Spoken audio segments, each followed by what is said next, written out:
Fan, what's good? Kyle Henderson of BamaInsider.com coming to you from beautiful Tuscaloosa, Alabama. Call into the show Monday morning, 205-850-1994. Over the weekend, a lot of news to talk about, but the biggest news is Nick Saban rejects 2 NIL requests. I love it. Actually, Lane Kiffin, current head football coach at Ole Miss, who's soon to be coaching with Pete Golding as defensive coordinator, tweeted out this, and there was an article written by Fox News that talked about this as well. It's a great article. It says Alabama's Nick Saban rejected 2 players who are searching for $1.3 million total combined in NIL money. And that was a report by Fox News. So the article basically goes over, and again, you can call into this show, 205-850-1994. The article talks about how one of the top recruits, he was a defensive back, came to Nick Saban, one of his coaches, the DB, come to Coach Saban and say, hey, we want $800,000 to come to Alabama. Nick Saban says, find another program. The other instance is that a former player that was at Alabama, now the article does say who that player was, or at least speculates on who that player was, came to Nick Saban and says, I want $500,000 in NIL money, plus I want my girlfriend to be able to get into law school. Nick Saban says, go find another program. I love the stance by Nick Saban. And the report says that this all took place recently at a coaches convention down in Montgomery, Alabama. And I love the stance because that isn't how life works. You don't get the accolades before you have that type of production, right? You need production and then the accolades come, or in this case, the money comes.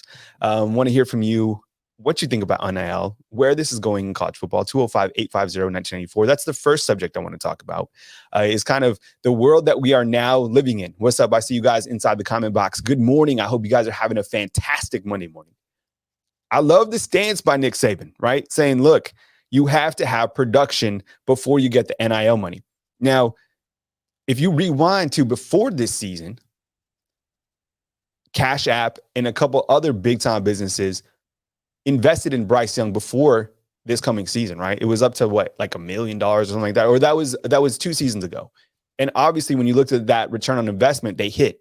But I think in the world of NIL, the players have to produce before they get that NIL money. NIL money, a ton going on in that space. So call into the show. I want to get your take on NIL, how you think it's impacting college football. Do you think it's good? Do you think it's bad? Nick Saban's all about that competitive balance, and that's also what the article talks about. So again, Nick Saban rejects 2 players who are requesting. One was straight up requesting $800,000, and another was requesting $500,000. That was a current player. Roll Tide to you guys. I hope you guys are doing fantastic this morning. Hope you guys had a great weekend. The second topic I want to talk about today is you're going to have a former Alabama quarterback playing for a Super Bowl, and that is Jalen Hurts. Now, on Sunday, the Philadelphia Eagles defeated the San Francisco 49ers 31-7. Now, the 49ers, I know I'm a 49ers fan. I get it. But credit is due to the Eagles because all season long, the Eagles have done what they've needed to do. The production of Jalen Hurts, it hasn't been that spectacular in the playoffs. And I get it. He's not, he is 100%. At this time, you have to be 100%. I mean, he's about to play for a Super Bowl. 15 of 25 for 121 yards against the 49ers. And that big play on 4th and 3, who did it go to? It went to Smitty, right? Another former Alabama player. So you have Josh Jobe, Landon Dickerson, Jalen Hurts, Devontae Smith, all former players from the University of Alabama playing in the Super Bowl. Yeah, fly, Eagles fly. What's up, Todd? I see you inside the comment box. Against the Kansas City Chiefs. Now, the Chiefs edged out the Bengals. And, of course, I'm looking at my producer in the background. Vegas had that game at -3, right? Like every single time, Vegas hits it right on the money as the Chiefs are able to edge out the Bengals. So you got Patty Mahomes versus Jalen Hurts. I think it's going to be a very entertaining Super Bowl. And all credit to Jalen Hurts. I remember being on the sideline when Jalen Hurts rallied back Alabama against Georgia in the SEC championship, replacing Tua, who went out with an injury, comes back. What a story that was. I've always said this. I've always been a Jalen Hurts fan. I like his poise. I like his demeanor. I like every single thing that Jalen Hurts brings to the table. And I am one of his biggest fans in terms of what he's doing for the Philadelphia Eagles. And this is coming from a 49ers fan. Look, all that aside, the young man is stoic. He's been stoic since he got to the University of Alabama. But his story is incredible because Jalen Hurts always believed in Jalen Hurts, and he still does. I was there to see Jalen. I was literally on the sidelines to see Jalen Hurts score that touchdown. He does the Superman. And then after the game, I witnessed his parents and Jalen Hurts hugging outside the locker room in just a moment that was very emotional, right, for them. And to see that what Jalen Hurts is doing right now is really incredible. Of course, it doesn't hurt to have Devontae Smith and A.J. Brown. So those are the two topics that I wanted to talk to you guys about today. Give us a thumbs up. Like and subscribe. Really appreciate you guys. And there's Jalen Hurts and Smitty. And you can't throw this around loosely. Smitty has the Mamba mentality. He does. He's had it since he was at Alabama. And look, I'm going to go out and say this right now. I want to hear from you guys inside the comment box. If you guys do agree, or you guys can call into the show. I'm going to say this. Devontae Smith is the best wide receiver to ever come out of Alabama. Am I wrong by saying that? And there's some good look. Chris in the background, he's asking, right? 205-850-1994. I'm not trying to cause smoke, but I'm saying like, but it's hard because Smitty, like the season that he had was just that one season, but I think that was enough to really encapsulate what he did, right? I mean, he had a monster season. Chris is saying Julio Jones. I get it. Yeah, Julio Jones, but what he did. But I'm saying like, but look, Smitty took down the Heisman Trophy. I don't know. I want to hear from you guys inside the comment box, or you could call in the show, 205-850-1994. All right, so we're talking about Nick Saban rejecting the NIL. We're talking about Jalen Hurts, Smitty, Landon Dickerson, Josh Jobe playing for the Super Bowl. Frank is saying over Julio, no way. Okay, so I wish we had a poll to decide who was the best wide receiver because the receivers out of Alabama have been incredible. Julio is going to obviously get a lot of love. I'm going with Smitty. That's my personal take. All right, the next subject that I wanted to hit on as well is one that is probably one that you don't want to spend too much time on. That is Alabama, who is ranked number 2. We're talking basketball now. Losing to Oklahoma, okay? 93-69 on the road in Norman. Okay, Alabama, 18-3 overall, 8-0 in SEC play. But at one point during this game, and look, Nate Oates even said that the Alabama basketball team has been playing well the last 2 games, and they weren't. They didn't play well against Mississippi State, and they didn't play well against Oklahoma. Now, granted, Oklahoma shot the lights out, right? Alabama only shooting 33%, 12 of 36 from the floor, 30% beyond the arc. That was 3 of 10, right? In the second half, Oklahoma just really took it to them. And Alabama tried to rally back, but at one point, I think Oklahoma led by what? It was 32 or 33 points. So it's going to be interesting to see how this basketball team rallies back. And the basketball team faces Vanderbilt at Coleman Coliseum this Tuesday. Game will be on SEC, the SEC network. And I think that when you look to this basketball team collectively, I don't necessarily like basketball. It's a marathon, right? It's not a sprint. And I think when you look to this basketball team, sometimes these instances where you do lose, where you do get hit in the mouth are only better for the later part of the season when you start to get into that March Madness time of year. Because I think that if you haven't had any type of adversity, and this basketball team has. You look at the stuff with Darius Miles that is going on. You look at the fact that they just lost to Oklahoma on the road. Those things are going to build that team. Again, the call line is 205-850-1994. I'd love to hear from you this morning. Coming to you on January 30th. Beautiful morning. We have Chris, our producer, going down to the Senior Bowl. We have Henry Toto down there, Byron Young. We're going to hear from them, possibly Nick Saban, if Nick Saban does go to the Senior Bowl. That is in Mobile, Alabama. My name is Kyle Henderson of BamaInsider. You can hit the thumbs up on this video. Go a long way. I appreciate you guys. Getting some action inside the comment box. People saying Julio is, I mean, Julio is always going to get love, but I'm telling you, like Devontae, it's a better argument than you would want. I mean, I'm telling you, I mean, what Smitty did. We're talking like who's the best wide receiver. So how would you rank him if you're out there in terms of wide receivers? Julio Jones, Devontae Smith, and then who else? Okay. And then I also want to hit on today, and you can call in at any moment. Chris, I want to talk about a potential offensive coordinator that could come to Alabama. Now, our sister site, Husker Online, had a video recently talking about Scott Frost to Alabama.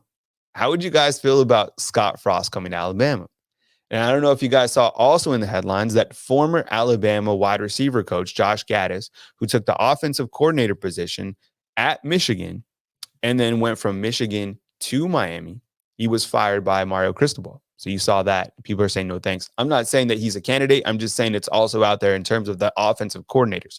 So you have Scott Frost out there, but here are some candidates put together by our staff at On3, Bama Insider.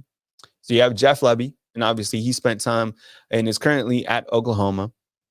Previous stops, UCF and Ole Miss, a lot of experience, very young. Greg Roman, that's kind of a name that's been thrown around. Most recently, offensive coordinator with the Baltimore Ravens. And I think sometimes when you go to the NFL and you look to guys who come to the NFL to come to college, I think they have a good understanding schematic-wise, clearly, but they don't like the recruiting. And I think a good example of that is when Alabama had Brian DeBall come in. And he brought over a lot of the New England Patriots passing tree. And I still think there's some of that in the system of Alabama's upgraded offense. But I don't think that these guys from the NFL like to come and have that recruiting. I mean, these guys hardly spend time with their family. And then also recruiting and dealing with these young men and now NIL and the transfer portal and all that stuff. I think the NFL guys don't really make the best transition from the NFL to college. Just my personal opinion. Colin Klein is another name on Bama Insider that has been floating around, was promoted to Kansas State offensive coordinator in 2022 after being in the program dating back to 2017. Played at Kansas State from 2008 to 2012. You saw what Kansas State was able to do this past year. And, of course, Alabama was able to take down the Wildcats in the Sugar Bowl. And then another name that's kind of been posted out there, Slade Nagel. Coached tight ends at Tulane during a fantastic season in 2022. Coaching experience pretty much in the SEC territory. And I'm curious to see who you guys would like. I think the favorite overall is clearly Jeff Lebby, right? People want, in the dream scenario that people want is Jeff Lebby and Jeremy Pruitt.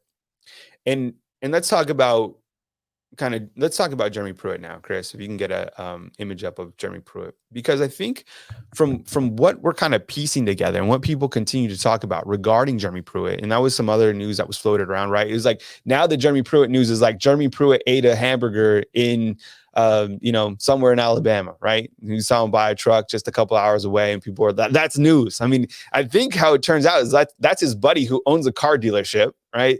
And it's like, and I think Jimmy Stein put it best, like, wow, rich guy buys new truck. But the thing about it when you talk to Jeremy Pruitt, and I think how everybody's kind of piecing this together is that, look, Jeremy Pruitt could potentially come to Alabama in some sort of an analyst type position, which is amazing because this could be well crafted by Nick Saban. So you get Jeremy Pruitt on staff and a defensive analyst, whatever. You get him inside the defensive room. And I think that people want Jeremy Pruitt just on staff for the mindset that he has with that defense, right? But you don't have to pay him his big salary. And then you could bring in someone else to replace Pete Golding. And we've talked about other potential defensive coordinators, but the main point is to bring in Jeremy Pruitt and get him back on staff, get him back with the Alabama Crimson Tide, have him coaching up that defense that I think everybody misses, right? You look to Alabama's offense, and I've said this countless times, it's changed. Since Brian DeBall, the offense is more up-tempo, but that doesn't necessarily mean that the defense has to take a step back. I think when you look to the NFL, there's not these crazy amount of point totals that you're seeing. And I get it's a different game, it's a different schematics. But, I think in our last call-in show, there was some people who brought up a really interesting point. If they would like to see Alabama go back to running the football, controlling that time of possession. And I get it. You're not trying to take away what the quarterbacks have done, but that's going to give the defense a better opportunity to stay fresh and to do what Alabama defense, what they used to do. And that was under Pruitt. That was dominate, right? These dominating decent defenses that Alabama was known for. This has changed. People want Pruitt, period. People want Jeremy Pruitt, right? If you want Jeremy Pruitt, hit the thumbs up inside the comment box. My name is Kyle Henderson at BamaInsider.com, coming to you from beautiful Tuscaloosa, Alabama. It's January 30th. So if you're wondering, what is going on with the Alabama football team, basically what they're doing right now, they're in the fourth quarter program. So the quarter program, and I think there was like 26 early enrollees. Most of those guys who are freshmen, they have to start earlier. So that's like mid-January, and they start the fourth quarter program. They meet at the Malmore, the indoor facility. They start working out with David Ballou, the strength and conditioning coach. They start getting acclimated to what it's going to take to put in that work at the college level. And then guys who are upperclassmen start to join that fourth quarter program probably around right now. So I could foresee that Alabama will start dropping some social media posts on their account from the fourth quarter program pretty soon, showing clips of these guys putting in work. And I know we all can't wait to see who's going to be the next quarterback at Alabama, who's going to be that quarterback repping with the first team. And it's going to be Jalen Milroe, by no surprise. Now, does that indicate that he's going to be the starter for the 2023 season? We have no idea. We've talked about this before. What's up, NM? Roll Tide rolled. I figure you're coming through from New Mexico. I'm from New Mexico, Santa Fe. Used to live in Albuquerque. Also used to live in LA, Redondo Beach. And I also used to live in Washington, D.C. and Alexandria, Virginia. Now I reside in beautiful Tuscaloosa, Alabama. So I've been all over. In fact, I also went to school, believe it or not, in Pella, Iowa, right? You ever heard of Central College? It's just south of Des Moines. Yeah, I've been all over. We got Chris, by the way, going down to the Senior Bowl, so we'll have coverage on Bama Insider from the Senior Bowl. Hit the thumbs up, like, subscribe. We appreciate you guys. Chris, let's go back to the topic number one. For people who are just joining, and if you're here, hit the thumbs up, like, subscribe. We appreciate you guys coming wherever you're coming from. Let us know where you're watching from inside the comment box. Who's the knows what's up about Pella, the tulip capital? Yes, the tulip capital of the world. They have this beautiful tulip festival in Pella, Iowa that is unbelievable. It's like Little Holland. Yeah, so I went to school out there. Wow, nice work, man. That's good stuff that you know that. Okay, so the first topic that we talked about, hit the thumbs up, like, subscribe. It's important that you guys subscribe, and it's important that you guys hit the thumbs up. But the first topic that we talked about when I opened up the show, maybe you guys missed it, and I think it's a headline of this video, but Nick Saban rejected 2 NIL requests. One was from a recruit that wanted to come to Alabama, and another one is from a player that was on the team. So even Lane Kiffin tweeted this out. Lane Kiffin's social media game is so strong.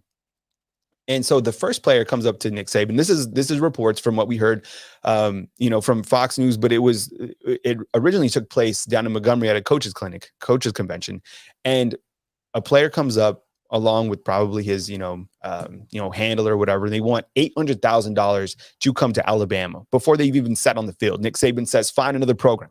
I love it, right? I love the stance. Like, nothing is going to come without production on the field. I love that take by Nick Saban. The other player was on the roster, reportedly wanted $500,000 and wanted his girlfriend to be able to get into law school. Nick Saban said, find another program.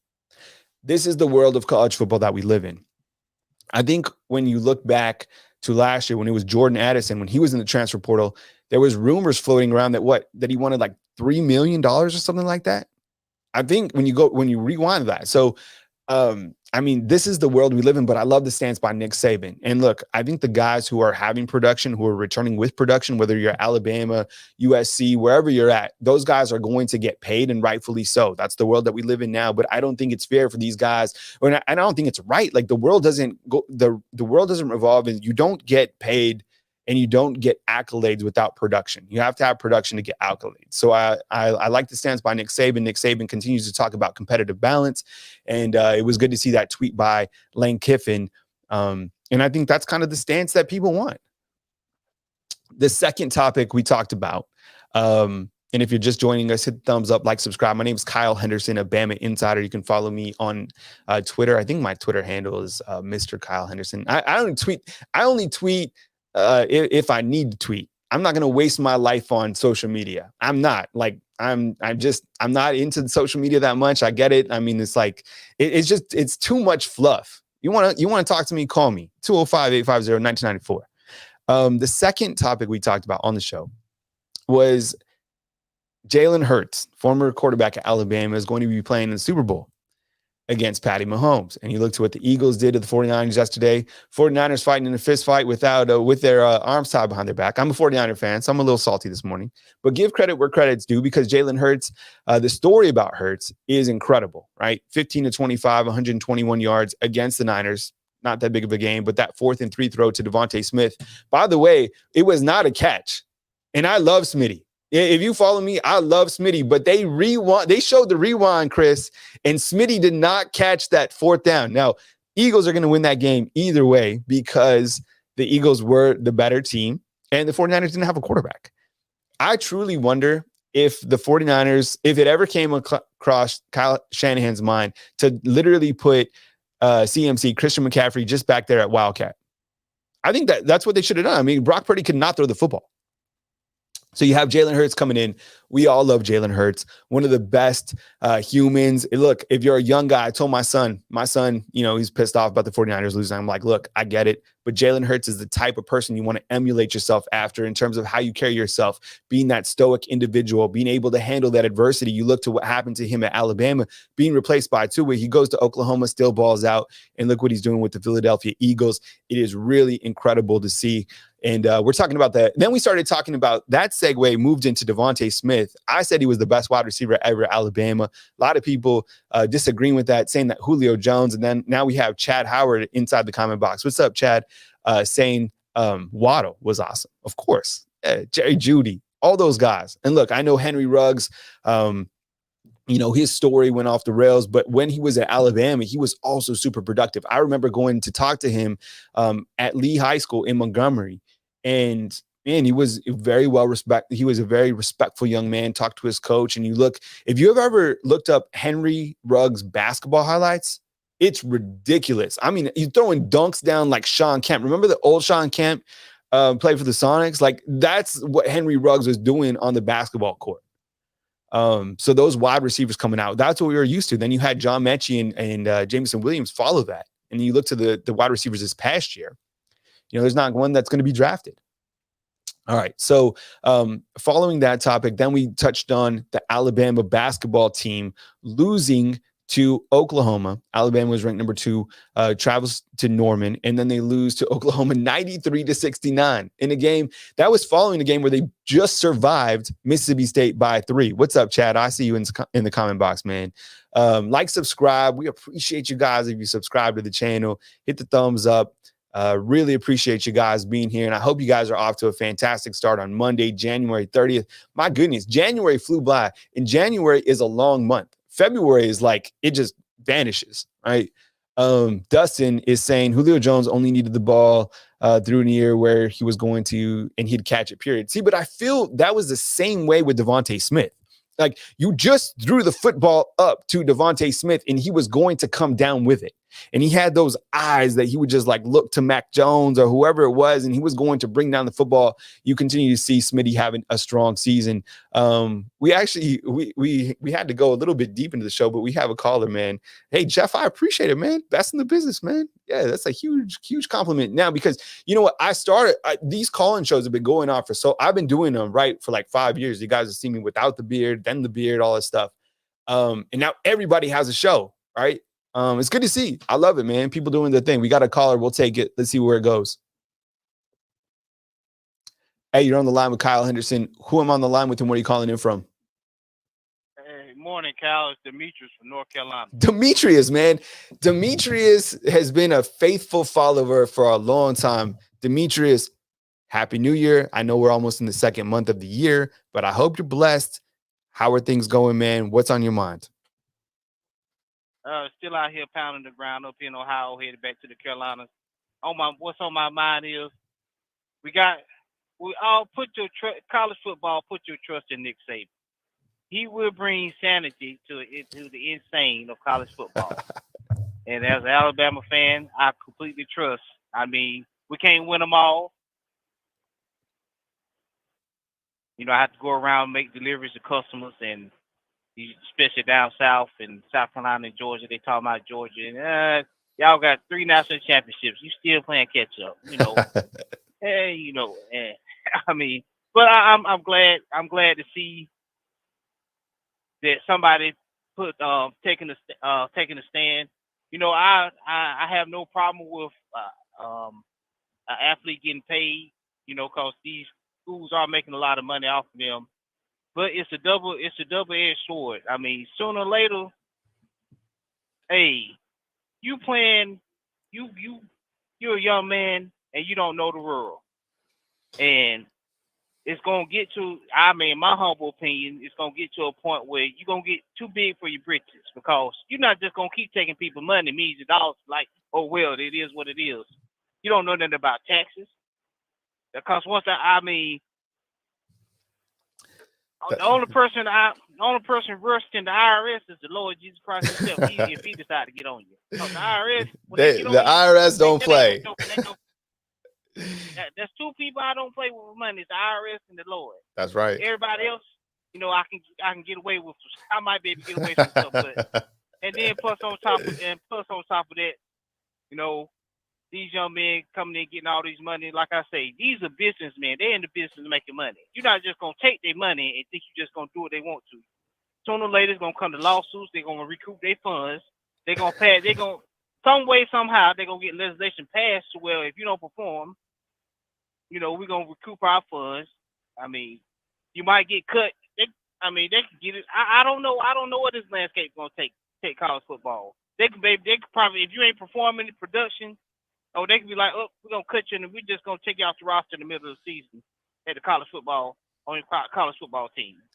Hey, Demetrius, I'm gonna answer you on the other line, man. I appreciate you calling in, man. Be safe on the road. You bring up some great points regarding NIL, man, and call in next time, okay? All right. That was Demetrius calling in. Demetrius has been a great call, and I think he brings up a great point, man. Like, you sometimes when you see the big money, you forget the taxes that come with the big money. And he's right. Like, the IRS don't play. So I think it's really important. And I think there's probably some businesses that are emerging right now that have to educate these young men on the business aspect of the NIL, because you have to have your ducks in a row moving forward as a bit, because now you're turning pro, right? Like, you're not just playing college football. There's other elements that are coming into this. And I think, like Demetrius just said, I mean, like the IRS, the taxes, everything that comes along with it is super, super important to be educated on. But I love Nick Saban's stance in terms of rejecting those types of requests. He's just not going to stand for it. And, you know, maybe, you know, in moving forward, you know, that these other programs are going to buy into that just because they're so desperate to get those types of players. But where does it go, right? Like, this is the world we live in. Right now we're looking at, if you could zoom in on that, what Bronny James and some of these on 3 NIL valuations, 7.5 million, 3.7. That's for Archie. Mikey Williams up at 3.6, Caleb Williams 3.2. I think these are just estimates, but I mean, you look to, you got Deion Sanders' son at 1.6. How about Deion Sanders, right? What he's doing at Colorado? He's everywhere, right? Every single thing now is about Deion Sanders.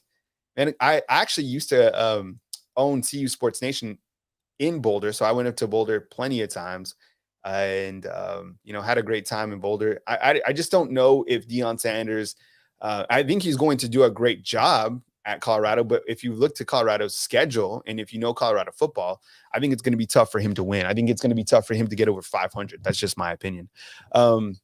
Look, I appreciate you guys, you know, tuning in this morning. I would like to get some feedback if you guys want some more shows during this morning time. So if you could drop that, your feedback inside the comment box. We're trying to figure out kind of like this off-season schedule. So if you want to put your take inside the comment box, if you want to have a show, I don't know if we'll do it every morning, but maybe Monday, Wednesday, Friday. Friday sometimes a tough time because, you know, nobody wants to, you know, really watch YouTube from our findings on Fridays, but you know, we'll see how it goes. We got a 256 coming in right now. We'll take it. Hey, good morning. You're on the line with Kyle Henderson. Who are we on the line with and where are you calling in from? Hey, Cal, this is Ed from Lincoln, Alabama. How are you this morning, sir? Good morning, Ed. I really appreciate you calling in. What's on your mind?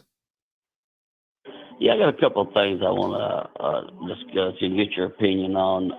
As far as as OC candidate. There's a guy that I really like is Casey Woods, the OC at SMU. Mhm. Man, his offense is very well balanced and creative. And do you know much about him?